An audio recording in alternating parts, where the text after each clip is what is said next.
Guys यो चाहिँ हो इराकको ट्याक्टिकल सामानहरू पाउने मिलिट्री ट्याक्टिकल सामानहरू पाउने पसलहरू। यहाँ देख्न सक्नुहुन्छ मेरो पछाडि विभिन्न सामानहरू छ, पसलहरू छ। जुन प्रकारको पनि हामीले यहाँ सामानहरू लिएर किनेर नेपाल लान सक्छौँ। मैले लगाइरहेको पनि यही किनेको हो।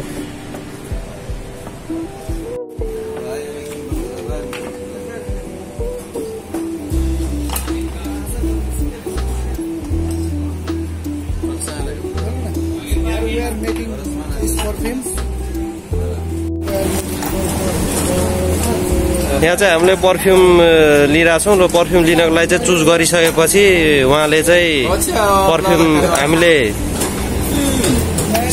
रोजेको हामीले चाहेको जस्तो बोतलमा चाहिँ उहाँले प्याक गरिदिनुहुन्छ।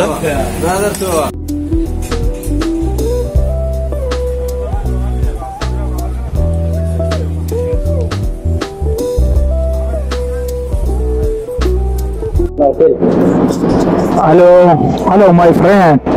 Johnny, Bashi, Sheikh Fakhri. Yes, hello everyone, अहिले चाहिँ हामी इराकको सिटाडेल भन्ने ठाउँमा चाहिँ अहिले घाममा हिँडिरहेको छौँ। भर्खरै आयो माइक्रोफोन किन्यो, त्यसको टेस्टिङको लागि पनि यो भिडियो बनाएको।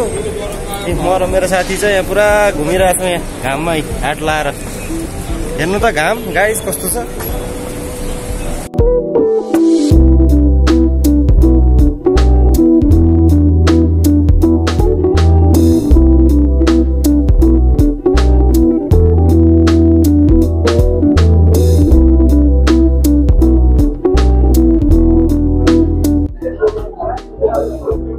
यो अर्बिल कुर्दिस्तानको स्ट्रिटमा घुम्दा घुम्दा वाक्क लागिसक्यो।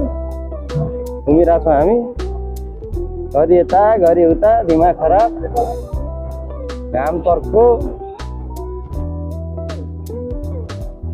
यहाँनिर सुन पसलहरू यहाँ मजाले टिलिक्क टल्काएर राखेको हुन्छ। तर यो सुनको चाहिँ अब कुनै ग्यारेन्टी वारेन्टी हुँदैन। त्यही भएर इराक आउनुभयो भने चाहिँ कसैले पनि सुनतिर चाहिँ किनेर लाने भन्नेतिर चाहिँ नसोच्नु होला।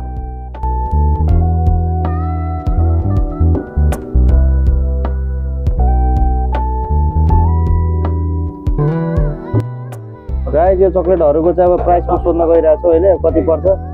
ए hello to my channel, how much brother price this 1 kg all mix?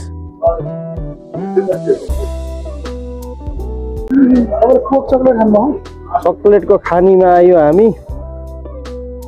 जता हेरो चक्लेटै चक्लेट, जता हेरो चक्लेटै चक्लेट, दायाँ बायाँ जहाँ पनि चक्लेटै चक्लेट। यसो हेर्दाखेरि चक्लेट मसिनो कस्तो दामी हुन्छ।